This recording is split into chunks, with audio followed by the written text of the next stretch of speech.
What's up, y'all? It's your girl Lace, as y'all probably know me, but you could call me Sensei now, or as most people call me, Do It All Drunk. So, as you can see, this channel is no longer Lace and Jay. Oh, yeah, I know. We are no longer together. It's actually been quite some time since we haven't been together, but this is my first time becoming public about the situation at hand because it's time for me to tell my truth. And I'm taking over the channel because I feel like I'm at least deserve that, okay? Like, I got the very short end of the stick. So, let's just get into it. All right, as y'all can see, I'm driving, so y'all have to excuse like lighting and possibly the sound or me looking elsewhere because I'm driving. And I do have some notes right here I might briefly look at because I gotta make sure we stay on topic and we don't forget anything. So, basically, what happened was my ex, y'all know Jay, cheated on me on my birthday. Found out on my birthday, not only with a man, but a friend of mine. And this was very, very disturbing news because I found out literally moments before my birthday, and I'm with her literally hours away from my home, my car. Like, I literally I could not go anywhere. We in the middle of nowhere. It's different TPs and people around us. If I was to scream or do anything too crazy, they might call the police on me. So I had to really control my emotions. I feel like that's why I'm so like over it now because I'm just so numb to it because I had to go through this process for so long. Anyways, this is not the story about me bashing Jay, bashing her, anything like that. I can't tell you why she made the decision that she did. All I can tell you that is she is a great person. Okay, what she did, it's not gonna change who she is in my book. Well, it kind of did. I'm not gonna lie, but I know she's a good person, and she may have just made a mistake. I'm not covering anything up for her, but I do know for a fact also that she's still with this person and they started a family together, I'm pretty sure. But they have my puppy. They also took my dog and started this family together. I've seen the proof. So it's very disturbing to me. But anyways, like I said, it's not about bashing Jay or living in the past, anything like that. Like, why talk about it now when this happened in 2023? It's 2025.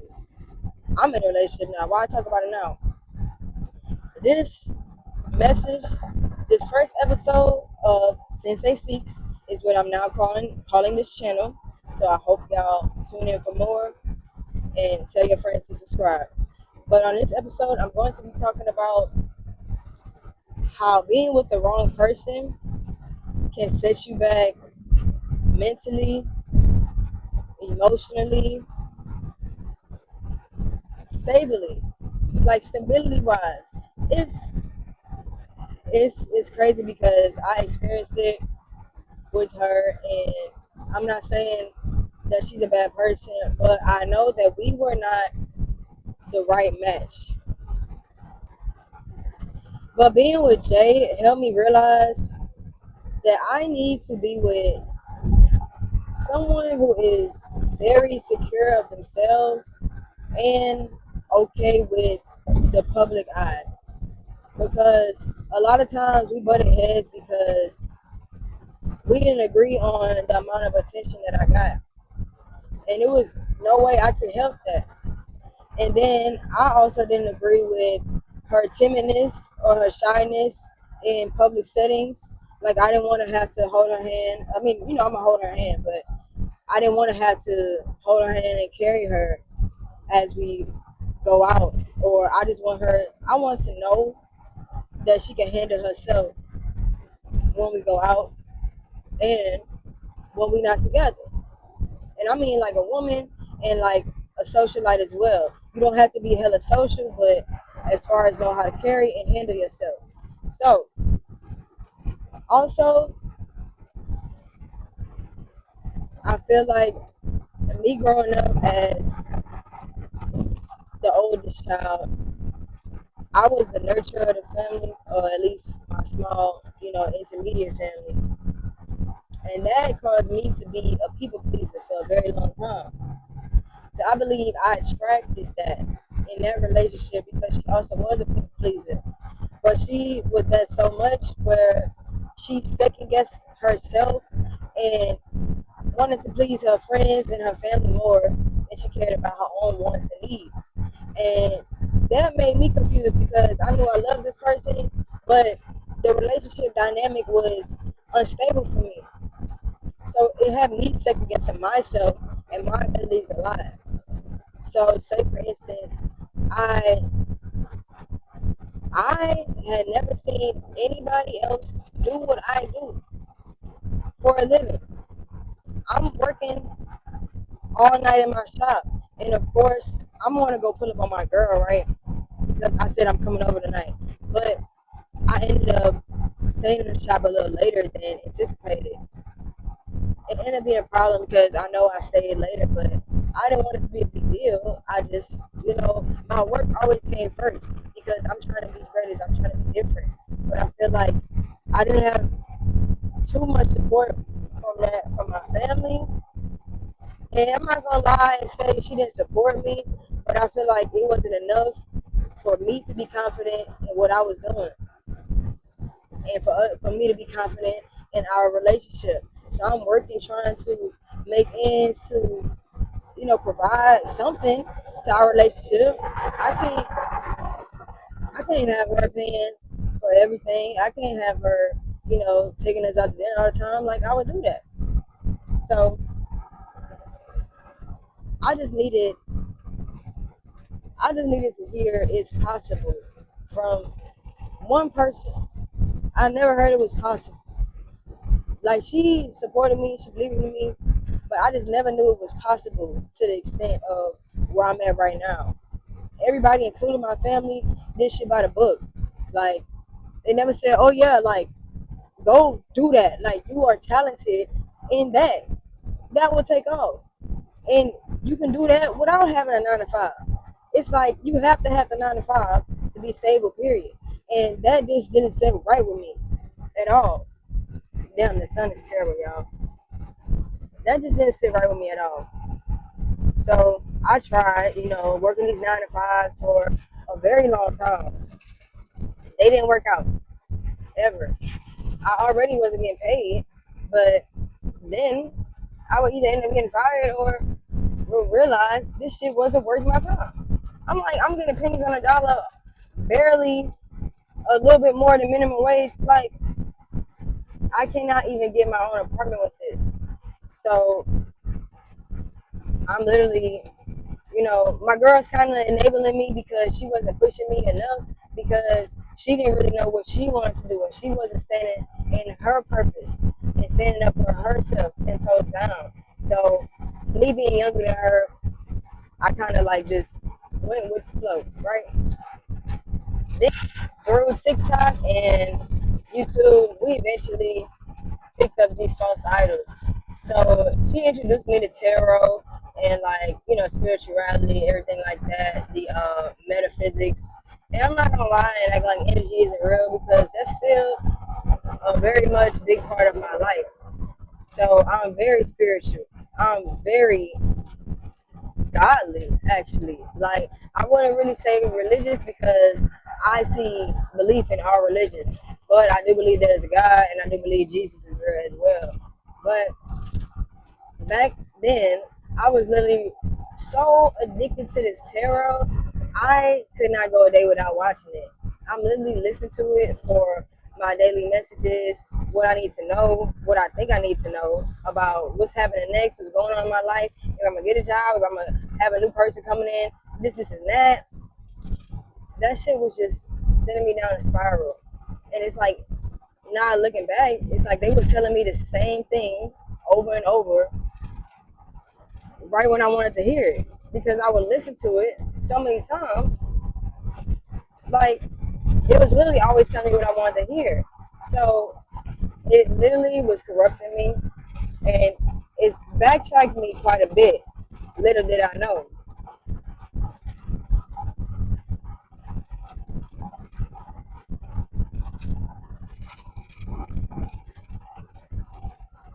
So getting into the spirituality, I thought this is bringing me closer to God because I was getting these divine messages, just these sporadic things that would just happen in nature, like the cardinals, the birds, the angel numbers, this, and that, right? So I'm like, this has to be, God or something. This can't just be a significant, a coincidence.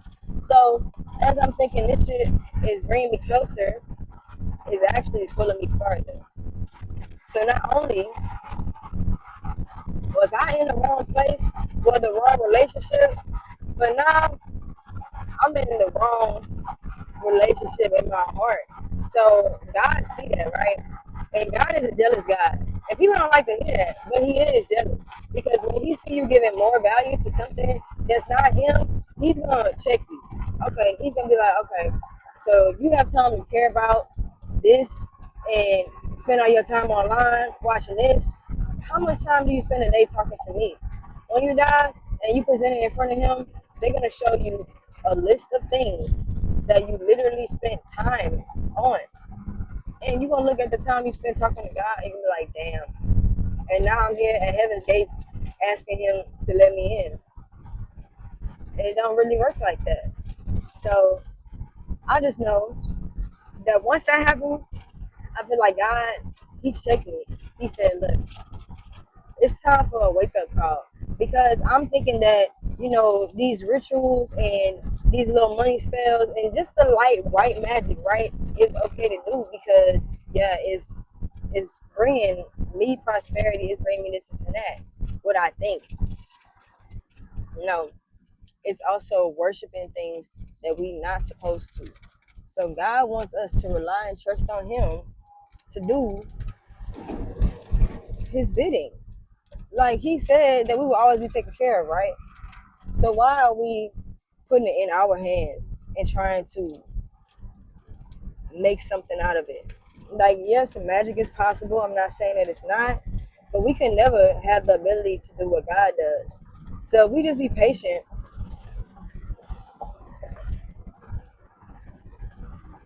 and let God cook, I swear, he's gonna give you more than you could even imagine. The same go with revenge. Like, and basically I was saying, we could try to put things that we want to do in our hands, but inevitably we have to leave it all to God because if we try and stir the pot, it's only gonna be worse for us. So I attempted to stir the pot when I got into tarot and everything a little bit. Like I said, doing my money spells, my rituals, stuff like that. Just little white magic, things like that that I thought would have no effect. Black magic, when you try to get revenge, that's open that's opening up a whole door to take you to a place that you do not want to go. But that's gonna be a story for a whole nother day, okay? Now in hindsight, looking back, I can say that dibbling and dabbling in these things literally just opened up a door for a spiral down. Okay, I literally end up losing everything that I love, from my new car, my girl, my supposed to be wife. I literally had just took her to home, New Orleans, for Christmas. Let her meet the whole family, right? My dream job, photography, working with babies and the families in the home, right? By myself. My hobby, my camera got stolen from my car before my car got totaled. Okay, just left and right, everywhere I could turn. It was one thing to blame my ex for my breakup and shit like that, but I'm like, okay, it's something that's literally following me now. I started to think that I was cursed. Somebody put a spell on me. I'm like looking stuff up on TikTok, trying to figure out how I could break these spells and doing all these cleanses and these rituals and stuff, just making the hole even bigger. Inevitably.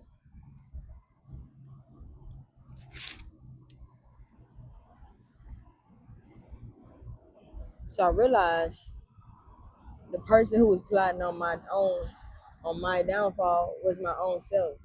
So opening up these doors to try to do these things only made it take even longer, as if it wasn't taking long enough for an artist, right?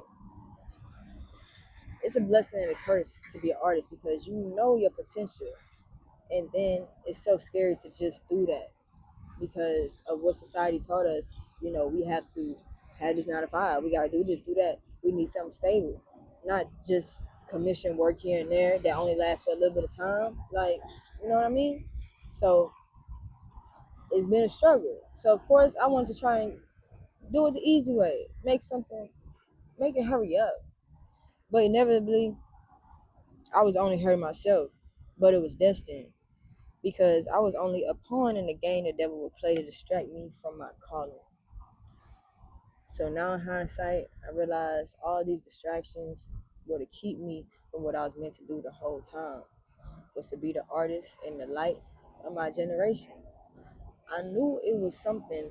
When I got into spirituality, I wanted to do oracle cards.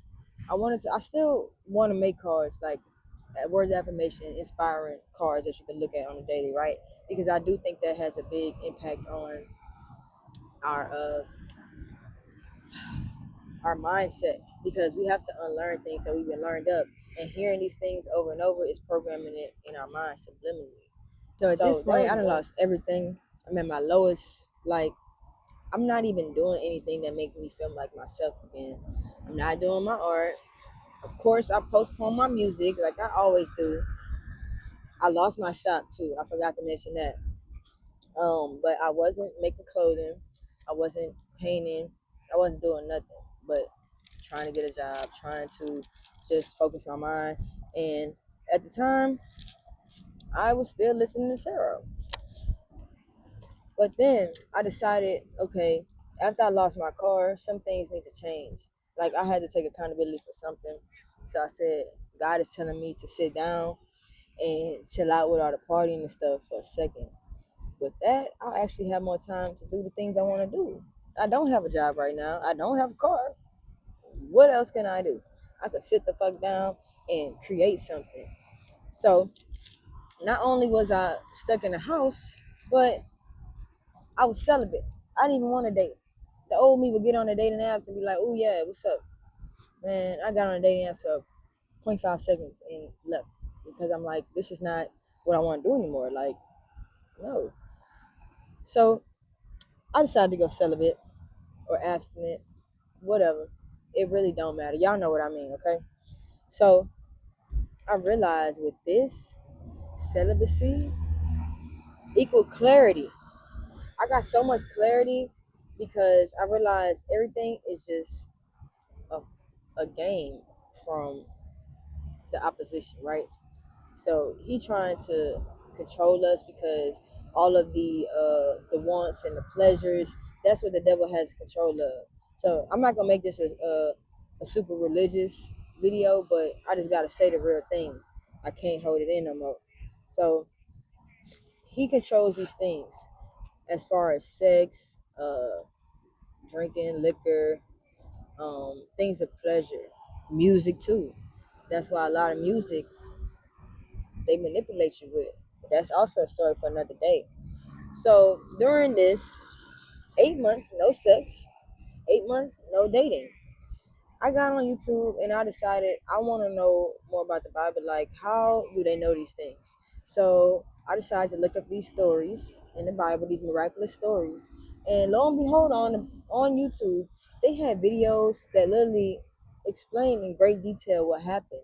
They even had people doing the drawings, the AI visualizations. So it's keeping you entertained. But basically, I found out that all of the stories in the Bible are real life stories that happened on earth while Jesus was here and before, showing and after his death, showing all the miracles that God is able to perform. And Jesus literally came down and proved it. Okay? So with this new information, I literally was more pledged to God. I did not want to engage in anything found to be a sin at all, but I did know who I am. I still know who I am. I know that I'm attracted to women. I know that X, Y, and Z. I don't see myself being with a man, and y'all can take it as y'all want. But God knows that I'm not perfect, and He don't expect us to be. He just expect us to repent if we want to live with Him one day.